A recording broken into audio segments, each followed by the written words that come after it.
Good evening, everyone. Thank you so much for joining us. I'm happy to begin our very first webinar. Today's session is going to be about pre-recorded interviews. And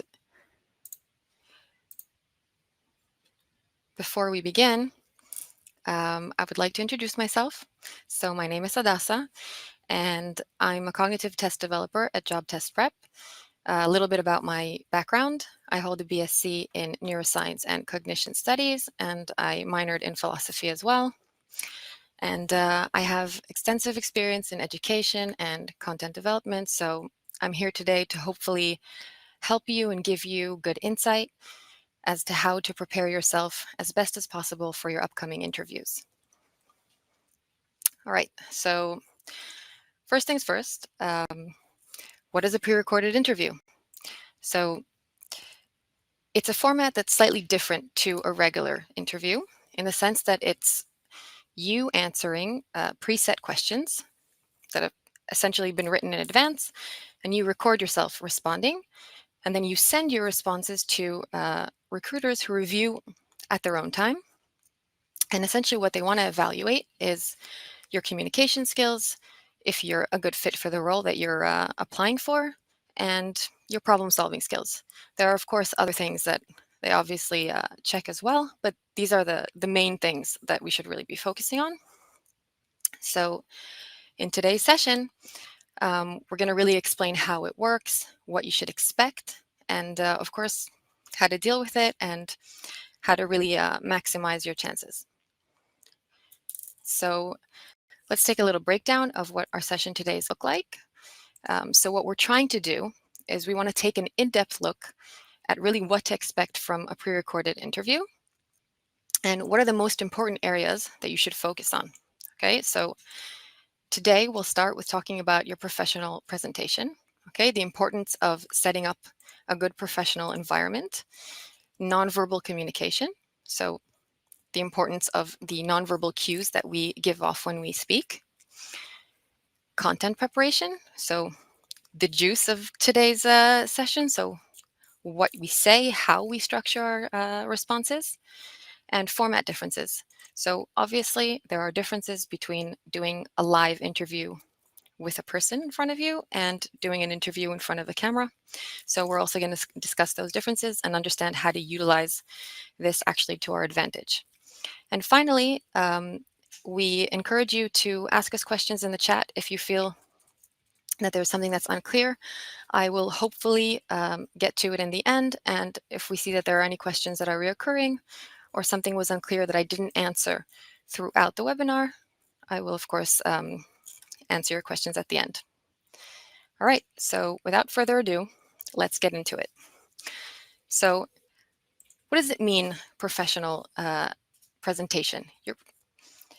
What are we looking for? So the first thing we need to talk about is setting up the right environment.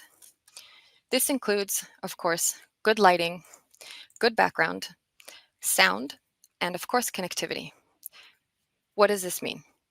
When we talk about lighting, it's important that you don't have any light that's glaring or kind of makes it hard to see your facial expressions, okay? This is something that we might not pay attention to, but is actually very important because the person who's reviewing your responses wants to see your facial expressions. And so it's important that you don't have a window maybe next to you or light right behind you, okay? This is something to test out and see how you look on camera. Your background is extremely important, okay? You want to keep it tidy, nothing that will distract you or the person watching you and reviewing you, okay? And you want to make sure that you fit with inside the frame, that your face is completely in, and that your hands are visible as well. You want to make sure that you're sitting in a quiet room. A good way to ensure that you don't have any distractions and that there's no noise. If you have a roommate, for example, or even if you're still living with your family and you have younger siblings, make sure that they know that at a certain time, at a certain day, you're going to be taking this interview, and maybe they should leave the house or just ensure that you have quiet. We strongly suggest that you consider using headbuds, like maybe what I'm using, to ensure that you have a good mic and that your sound comes through clearly. And of course, this is an online interview. It's super important that you have good Wi-Fi connection. This means testing it before. A good way to test your Wi-Fi and to see that your computer can handle the stress would be to maybe go on a Zoom call with a friend and just see that everything works properly. A good suggestion would also be to close heavy apps and, of course, always have a backup hotspot. This is super important, and just it would be really unfortunate if things wouldn't go your way just because of a technical hiccup. The other thing that we really want you to focus on here is that when you go to a regular interview, you're stepping into your interviewer's world, right? You're sitting in their office on their chairs, but here they're actually getting a little sneak peek, a look into your world. Okay, if you're doing your interview in your bedroom and you have a pile of laundry on your bed behind you, that's not a very good look, right? Before you even opened your mouth and answered any questions, they already know things about you. They already know that maybe you're a little bit of a mess. You didn't organize yourself in advance. Maybe you didn't take this seriously enough, in their opinion. The same thing goes for sound. If your environment is noisy, it might come off as you being unprepared and you didn't have the foresight to make sure that you have a quiet environment. Okay, these things say a lot about you. So you really want to make sure that you're put together and you have everything the way that you want it to be. The other thing, of course, is making sure that you're dressed appropriately and that you look professional. So what does this include? It includes dressing up a little bit from your daily attire, so nothing too crazy. I'd say maybe a button-down shirt for men and maybe a nice blazer for women, or just something that you feel put together in but comfortable in. Okay, I would also suggest that you avoid any loud patterns, just because you want to make sure that your reviewers are not distracted by the things that you're wearing. um, Another little cute tip would be to maybe make sure that the clothes that you're wearing are actually comfortable. So maybe try them on before and see that you can move your hands and maybe it's not itchy or anything like that, just to ensure that you're comfortable, because that would be too bad and unfortunate if you're just spending your whole interview upset that you chose this shirt over another shirt. All right. Next order of business is, of course, a very, very important component of interviewing in general, and here specifically, is nonverbal communication. So it's actually true that 80% of the communication that we give off is nonverbal. We actually look at each other and we learn a lot from nonverbal cues. So it's extremely important for us to be aware of what we're portraying when we speak, because it's not enough to say the right things. You also have to look the part and act the part. Okay, so let's do a little thought experiment together. Say you know you have a friend who is about to compete in a rowing competition, and you want to ask him how he feels, right? So you say, "Hey, mate, are you feeling confident? Are you comfortable? Do you feel ready?" And he answers and he says, "Yeah, I feel like I've prepared well and I've trained and I trust my teammates and I'm ready to go." So those are the words that came out of his mouth, and you might think, "Oh, okay, this guy's confident. He feels good." But his body language was totally different when he said this. He wasn't looking at you, he was maybe looking at the floor, and maybe he was even like a little hunched over and kind of like maybe fiddling with like his shirt or something. And that tells you a totally different story. So that makes you think, he's telling me that he's confident because maybe he thinks that's what I want to hear, but I'm not convinced. I feel like he's uncomfortable. Maybe he's even kind of lying to me or to himself, right? So, what we understand from this is that it's very, very important to portray yourself physically to fit what you're actually saying. So, we're going to touch on the 5 key aspects of body language, okay? And the first one, of course, is maintaining eye contact. Now, this is an interesting one because essentially you're sitting in front of a screen and in front of a camera conducting this interview, right? So, how do you maintain eye contact even though there's no real person sitting across from you? So, what we suggest is that you actually look into the camera lens and not at yourself, okay? And when you're looking at the camera, try to pretend that you're actually looking at someone. Really pretend and practice doing this at home. try to look at them with compassion and try to imagine maybe how the camera person is responding to what you're saying. This is extremely helpful in coming across as more human, natural, sincere, okay, and less robotic. The next thing, of course, is good posture, okay? Sitting hunched over and closed off gives a very uncomfortable vibe. What we want to do and what we suggest is that you sit up, have your shoulders relaxed, and even lean slightly forwards towards the camera. This is super helpful. It makes you feel like you're engaged, you're in it. You want to be part of this conversation. Okay? The next thing is facial expressions. You don't have to go crazy, but of course, use appropriate facial expressions depending on what you're saying. So smile when necessary and maybe be a little more serious when necessary, but definitely move around and emote, because being very still kind of comes off as very robotic, and then maybe you sort of memorized everything by heart, and things might come across as disingenuous. The next thing is hand gestures. I hope you've noticed that I've been using my hands. It's important that your hands be visible to an extent to the camera lens, okay? It's very unnatural to see somebody talking and not moving at all, okay? It makes things flow a lot more, and it also helps us bring our points across when we use our hands. So it's important that our hands be visible. And finally, do not fidget. Okay, this one might be hard for some of us. I can even say about myself that I have a tendency to sometimes fidget with my hair when I'm a little nervous, and you really have to try your best not to touch things that you don't need to touch. If you usually hold pens in your hands and kind of like move them around or whatever, set the pen aside, put it out of your view. You don't want to be touching anything that you don't need to touch. You don't want to be distracting, not yourself, and definitely not the person who's reviewing your responses. All right. So now we're going to move on to the main portion of our webinar today, and we're going to talk about how to create good content. Okay, so the first thing we're going to do is we're going to review some of the most common questions. It's important to review them because you're most likely going to encounter these questions in some way, some form or another. So it's important that you're familiar with them, okay, and that you can sort of build basic responses. The next thing is, of course, I'm going to teach you how to structure strong and clear responses. Again, this is super important and very helpful once you have the method down. And finally, and very importantly, we're going to talk about how to align our responses with the company's values. Okay, so every interview that you go to, you're going to be interviewing for a different company and a different role. And it's very important that you actually do your homework ahead of time and that you know what's important to that company, what they're looking for, and to incorporate those things within your responses. So let's talk about common questions.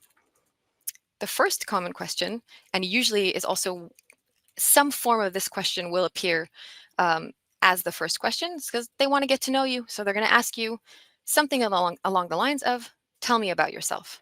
Okay. Now, this seems like a fairly innocent question, but there's actually a little bit of an art to it. So when you're asked to tell about yourself, you want to really focus mostly on talking about your work experiences and academic achievements. Okay, these are the top things you want to talk about. You can add in maybe some hobbies or like sports that you've done, but really you want to keep most of the things that you incorporate into your answer to be role relevant. Okay, so take the time and think about how to present yourself in a way that stays fairly relevant to the role that you're trying to apply for. Okay, don't talk about random babysitting jobs that you did when you were really young. That's probably not relevant. Okay. The next thing that you're most likely to see is some kind of question along the lines of, why this company? Why do you want to work for us? Why do you want to work in this specific role? Okay. And this question is designed to understand what motivates you and to see if you're a good fit and that you align with company values. Okay. So they want to also get the feeling that you're not interviewing for them just because they're another company in a long list of companies that you're interviewing for, okay? Do your homework, understand what's important to this company, and come prepared to answer accordingly. Next question is often they'll ask you to describe strengths or weaknesses of yours, okay? And this is a question that a lot of interviewees really shy away from. And they even think that, oh, I can't really answer honestly. It's going to make me look not good. Of course, talking about our strengths is pretty easy. We usually have that down. But talking about our weaknesses can be quite difficult at times. But actually, there's a bit of an art to doing this. And in fact, if you answer honestly, you're actually going to gain a lot of points. What do I mean by this?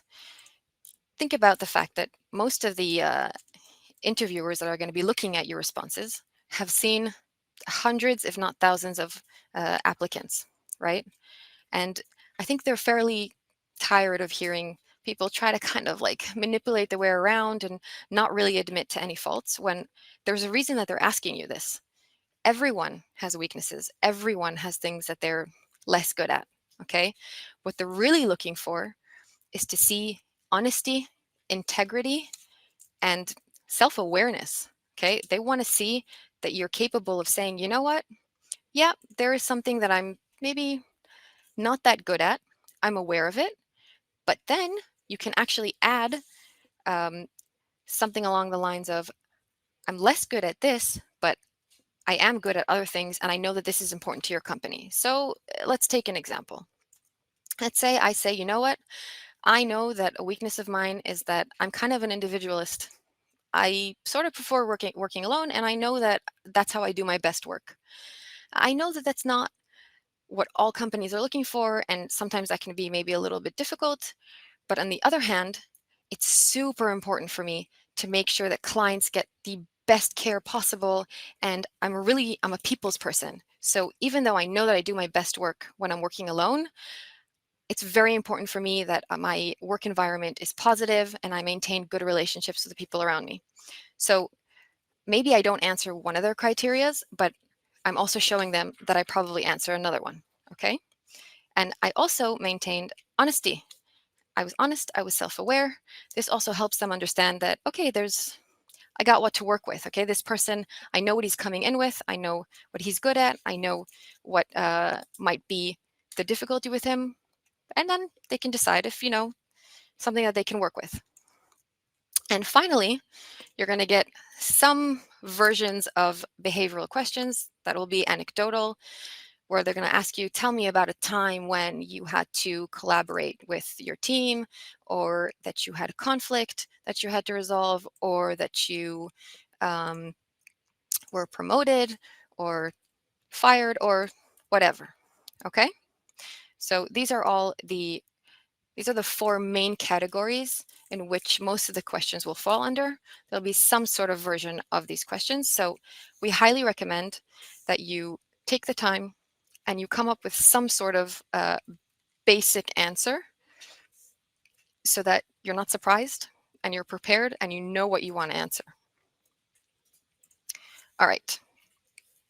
Next thing we're going to discuss is how to structure a strong and clear response.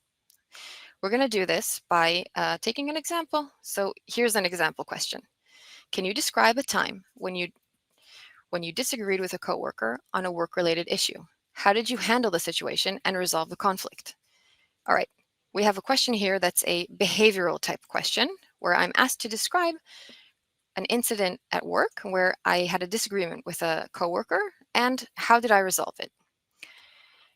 The way that we're going to respond is we're going to use the STAR method. STAR stands for situation, task, action, and result. So what does this look like? Let's look at an example response. I'm going to set the scene here. Okay, I'm going to start with the situation. Last season, I was an assistant coach at a local club. Before a cup match, the head coach wanted a very conservative setup, while I felt our recent form supported a high press. So that was a situation. Now, what's my task at hand? I need to find a game plan that balances risk and reward. but also kept players fresh and not overworked, and kept the staff on the same page. So what did I do about it? What's the action that I took? I asked the head coach to review the last 5 matches together. We examined the chances created versus conceded, along with a few clips, and compared notes. Eventually, we agreed on a hybrid approach. Start with a targeted high press and drop to a more defensive game if we were leading or the players looked tired. We also set aside simple sideline cues to implement quick changes. Okay, so this is the action that I took to deal with the task that I had at hand. And the result is that we ended up winning 2-1 with high ball possession and many shots on target, all while playing a strong defensive game. The staff praised the collaboration, and that balanced approach became our template for similar opponents. Okay, so this is a really foolproof method.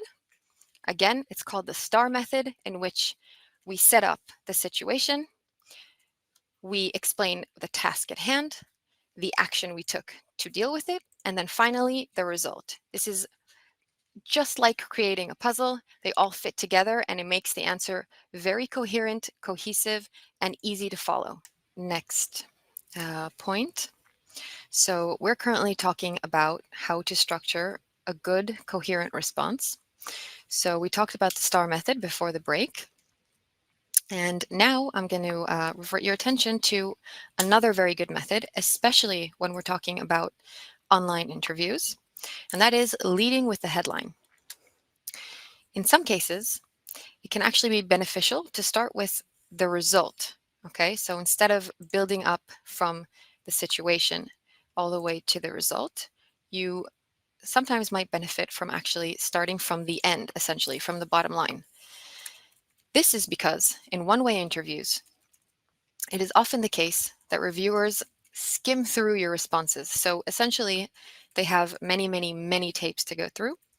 And if you don't capture their response right off the bat, it's entirely possible that they're sort of not really going to listen to the whole thing and kind of move on to the next question or, the next candidate. So specifically in this case, and it's different from sitting in front of a real live person because they won't dismiss you that way.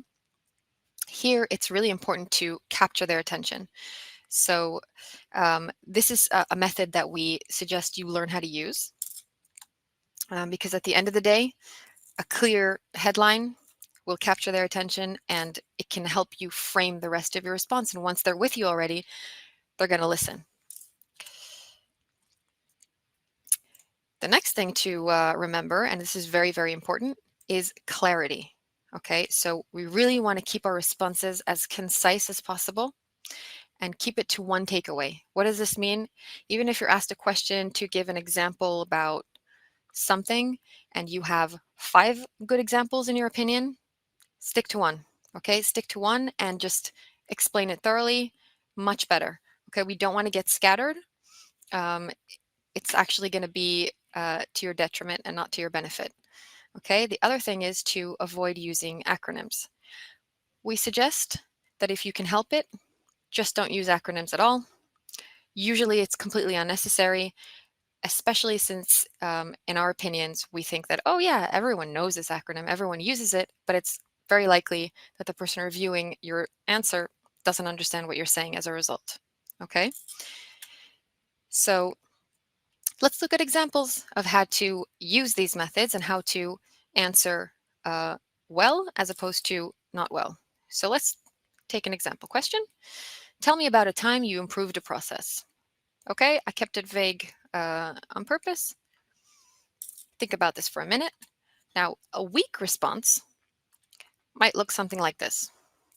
I rebuilt CS Ops using CRM rules and NPS went up and GTM adopted it. I also convinced my boss to add another coffee machine, and now the wait for a good coffee is half what it was. I'm pretty sure that nobody here understood the first half of my response, and the second half seems sort of has nothing to do with anything, right? And may be irrelevant. So this is, of course, a very extreme case to really drive the point home. But when you use acronyms like this, it makes your response super unclear. okay?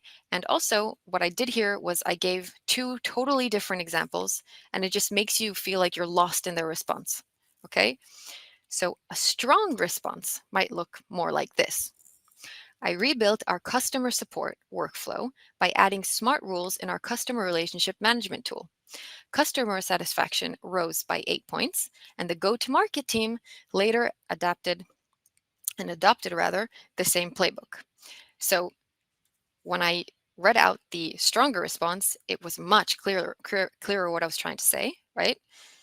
And I didn't have this extra coffee thing thrown in there, right? Focus on one takeaway, one example, and make sure that you're clear, okay? And that it's understandable what you're talking about. So in this case, I'm saying that I rebuilt our customer support, and as a result, customer satisfaction went up.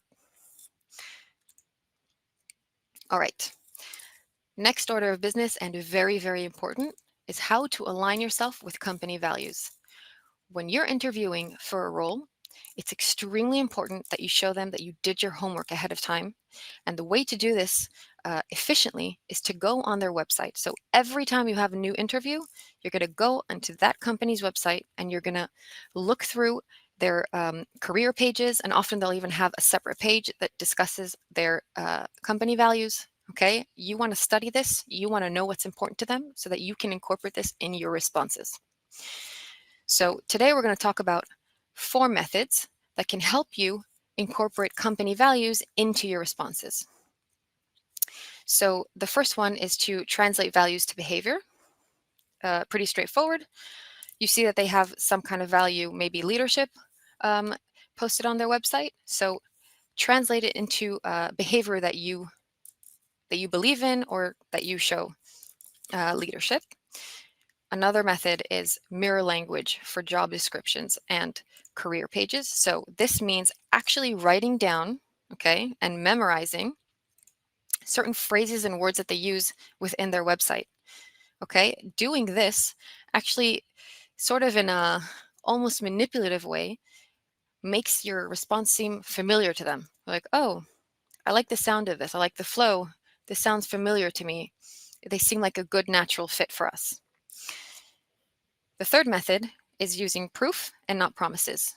What does this mean? Don't just say that you like the idea of leadership, but actually show that you implement it in your workplace or in your day-to-day life. And finally, close with alignment. This means that you will end your response with a clear alignment to one of the company values. Okay, actually use the words, say, this is why I believe in strong leadership and I look forward to working in your company, et cetera, et cetera. Okay, what we're going to do now is a little fun assignment together. So what I want you to do is look at the Goldman Sachs company values. I took the time and I put up their values that are posted on their website. You can go on the website and actually look and find this for yourself. Okay, it's public for everyone to see. What I want you to do is take a few moments, read through all of the values, so partnership, client service, integrity, and excellence. And then I want you to do a little exercise with yourself and try to think of how you would incorporate any one of these values using one of the methods that we just talked about. I'm going to give you about 30 seconds to think about it. And then we're going to actually go and talk about concrete examples that I have prepared in advance.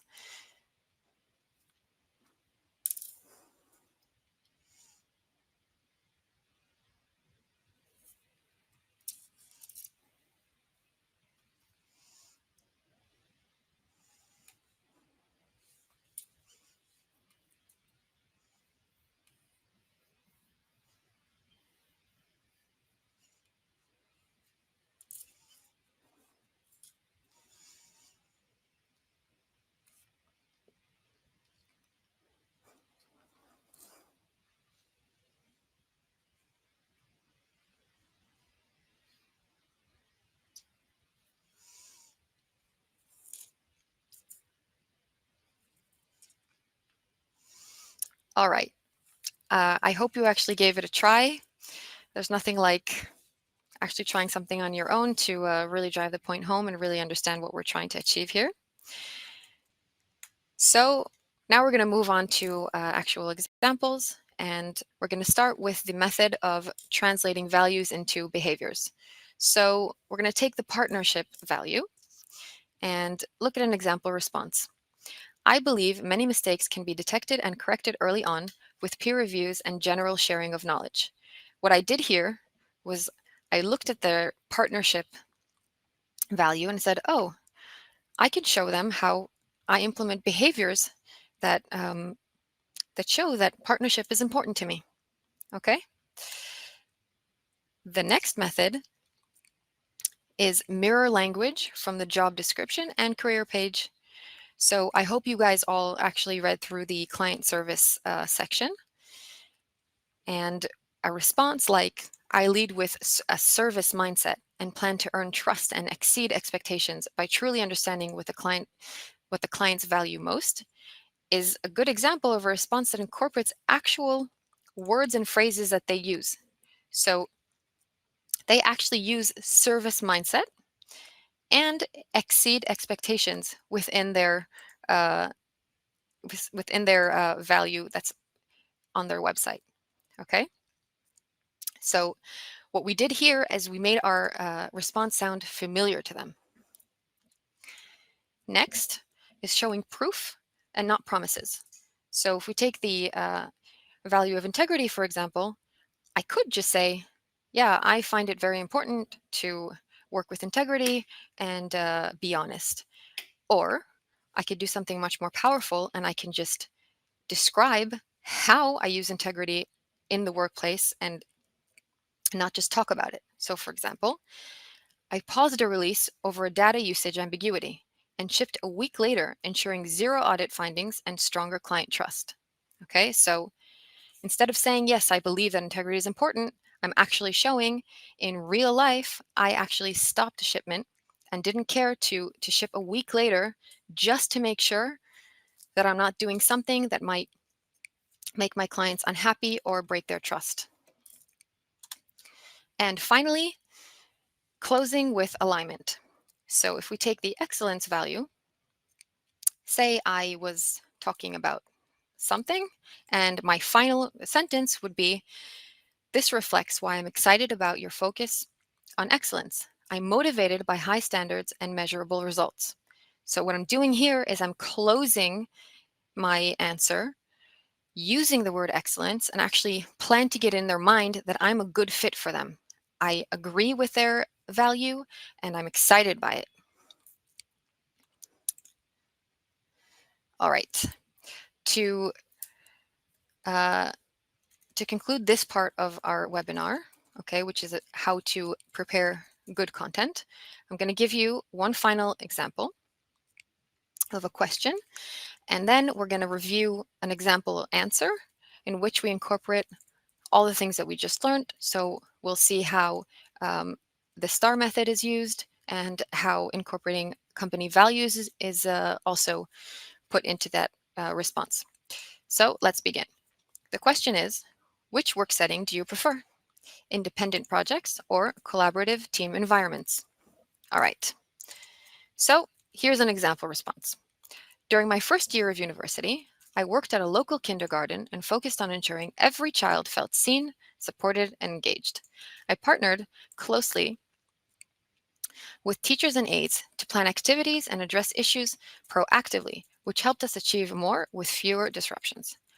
While I'm comfortable owning individual tasks, like preparing class projects and materials, I do my best work in a collaborative, high-performing team. Partnership and accountability matter to me, and that's the approach I'd bring as an intern. All right, let's break this down. I hope that you guys noticed and maybe said to yourselves in your minds, oh, I recognize the STAR method here. I recognize that she implemented partnership there. I recognized all kinds of things that we talked about. So now I'm actually going to break it down. So first of all, we see that I use the STAR method, right? So I set up the scene and I explained that I was in my first year of university and I worked in a local kindergarten. That was the situation. My task at hand was to ensure that every child felt seen, supported, and engaged. The action I took so this would happen was I worked closely with teachers and aides to make sure that we had good activities.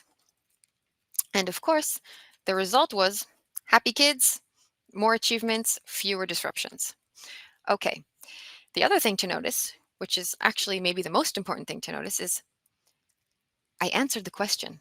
I was asked if I prefer independent projects or working as a team, and I answered the question. Now, this is important because often we get so caught up in what method to use, how do I make myself sound the best, and you can sort of get too in your head about it, and you end up not really answering the question that you were asked. So first and foremost, that is the most important thing, and we did that here.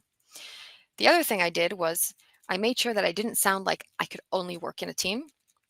Okay, it's actually useful to learn how to do this. So you want to highlight um, a point or highlight a value of yours that you think is very important, but also leave a little door open saying, I can also do individual tasks if necessary. Okay, this is just so that you don't really put yourself in a small box. And of course, I incorporated partnership in this response. Say I'm actually interviewing here for Goldman Sachs, so I know that partnership is important to them. So I was like, oh, this is a great question. I can implement the value of partnership in here, and I decided I'm going to use this um, closing statement to really align myself with their company values. All right. Next thing we're going to talk about today, and we are nearing the end of our webinar this evening, is we'll discuss the format differences. Nothing you can do about it. There are some differences between being interviewed online versus in person. So there are, of course, some challenges, but also some opportunities. Understanding the differences is always power. Knowledge is power. So we're going to go through some of these challenges and opportunities so that we can really help you hone this in and hopefully do the best that you can. So we'll start with some of the challenges. The first and most obvious one, and we've discussed this earlier, is tech issues. This is something that's actually very avoidable, but an issue that doesn't happen when you're in a live interview. So really be mindful, make sure that everything works as it should. It's a real shame to have things go sideways because of something minor like tech hiccups. The other thing is when you're doing an online interview and not a face interview, you actually have an interface and time limitations. So you're going to be given instructions. You're going to be given instructions on your screen, and it's really important that you don't end up clicking the wrong thing. Like, for example, pressing skip when you didn't really finish your response yet, or anything along those lines. That would be a real shame. Make sure that you really understand the instructions, you understand what you have to do, what you have at your disposal, just to make sure that you don't lose points, so to speak, for minor errors. And the other thing is you have a time limitation. Usually you'll have 3 minutes to answer every question. Mind you, 3 minutes seems like a little bit, but it's actually quite a bit of time. On our website, we offer you preparation with questions that you can answer in a minute and a half. This is actually to your advantage because we want you to learn how to answer in a shorter amount of time. This will ensure that when you're actually doing your questions and you're taking your interview, you feel very prepared. You know that you can answer your questions within a minute and a half. And in all honesty, a minute and a half is plenty of time. 3 minutes is like giving you a lot of extra time. So they don't really want you to yap on. You should try to be, again, as clear and concise as you can. Just answer the question, keep it structured, clean, and move on to the next question. And the other obvious thing is, of course, you get no immediate feedback. You don't actually know if you maybe misunderstood the question or if you're heading down the wrong direction because there's nobody sitting across from you to actually give you little cues or maybe correct you, right? So this can be a little bit challenging or scary. On the other hand, you have a chance to really kind of go with it. Be confident. Think about it. Psychologically speaking, there's no scary interviewer sitting across from you. It's just you and your screen. So try to understand the question and then be confident, answer, stay calm, and it can actually be to your advantage. Now let's talk about some of the opportunities that you actually have. So first of all, you can write bullet points for yourself. Unlike a live interview, in which you can't sit with a notebook in front of you while you're talking to your interviewer, here, because, for example, you can't see that I have a notebook down here, right? But you can actually write little bullet points for yourself. A good thing to write, by the way, over here is some of the company values that you might want to remember. So you don't forget to incorporate them, or anything else really that you're afraid that you might forget. You actually have the ability to do that now. You also get a 30-second prep before each response that you have to give. So this is actually a good time to glance down, take a look at your notes, prepare yourself, and then respond. This is not the case when you do a live interview. We know this. You can't sit in front of your interviewer for 30 seconds and think. So this is a nice little perk that you get. Try to use this to your advantage. And finally, and very important, you get to prepare under real interview conditions.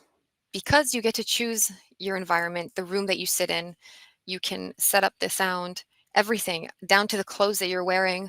Okay, so we really encourage you to do these mock tests and prepare yourself properly. You have a chance to do that. And then when you actually come to your interviews, you'll be really quite calm. You'd be surprised what a psychological effect it actually has on us when we feel comfortable, that we recognize our environment, and that we've done this before. Okay, our body remembers. I hope to see you next time. Okay, goodbye now.